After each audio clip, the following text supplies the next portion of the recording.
Allez, tout de suite, on s'attaque aux audiences de ce week-end. Dans un instant, on va vous parler des audiences de vendredi et samedi qui sont mauvaises pour TF1. Je vous le disais, mais tout d'abord, Maxime Rioux, les audiences d'hier soir. TF1 est en tête, mais petit leader. Et oui, TF1, petit leader avec du cinéma et le film Japlou avec Guillaume Canet et Daniel Auteuil. 3 600 000 téléspectateurs étaient au rendez-vous. 17,3% du public. Deuxième place pour France 3 avec 2 nouveaux épisodes de la saison 8 des enquêtes de Murdoch. 3 200 000 téléspectateurs et 13,9% du public, un score encourageant pour France 3. Troisième place pour M6 avec un nouveau numéro de Zone Interdite qui retrouvait sa case du dimanche soir après avoir occupé les mercredis d'été de la 6. Le magazine proposait une immersion dans un hypermarché de la Tranche-sur-Mer. 2 800 000 téléspectateurs étaient au rendez-vous, 12,4% du public, et donc M6 qui bat France 2 avec le film Effet secondaire avec Jude Law et Catherine Zeta-Jones. 2 700 000 téléspectateurs et 11,9% du public. Et on jette un petit coup d'œil du côté de la TNT. Eh bien, aucune chaîne dépasse le million hier. On notera tout de même le beau score de France 5 avec sa série documentaire Les 100 lieux qu'il faut voir qui nous emmenait dans les Pyrénées-Orientales. 850 000 téléspectateurs et 3,7% du public. On voit clairement que les gens ne sont pas encore rentrés. Les téléspectateurs ne sont pas encore rentrés de vacances puisque vous l'avez dit, TF1 est leader mais avec moins de 4 millions.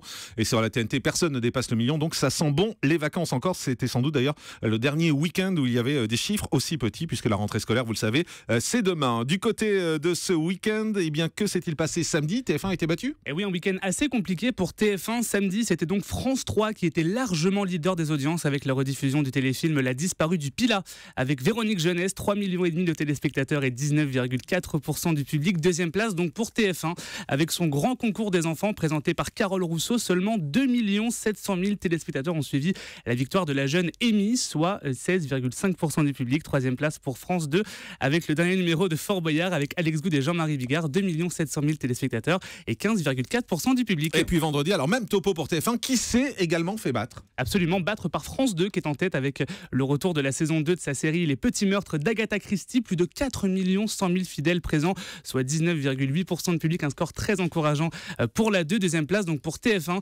avec sa grande soirée des parodies télé présentées par Arthur. Ça, c'est une vraie surprise parce qu'on pensait que ça allait bien marcher. C'était une soirée inédite présentée par Arthur. Il y avait eu beaucoup d'efforts et il s'est fait battre. Avec combien? Et oui, 3 400 000 téléspectateurs, soit 18,4% du public. Rappelons qu'il y a 2 semaines, Arthur avait été battu par France 3 et son documentaire sur la folie des années 80. On verra évidemment si l'édition en direct de vendredi Tout est permis le 11 septembre arrivera à inverser la tendance. M6 est 3e avec le lancement de la saison 12 de sa série NCIS Enquête spéciale. 2 700 000 et 14,8% du public. Merci beaucoup.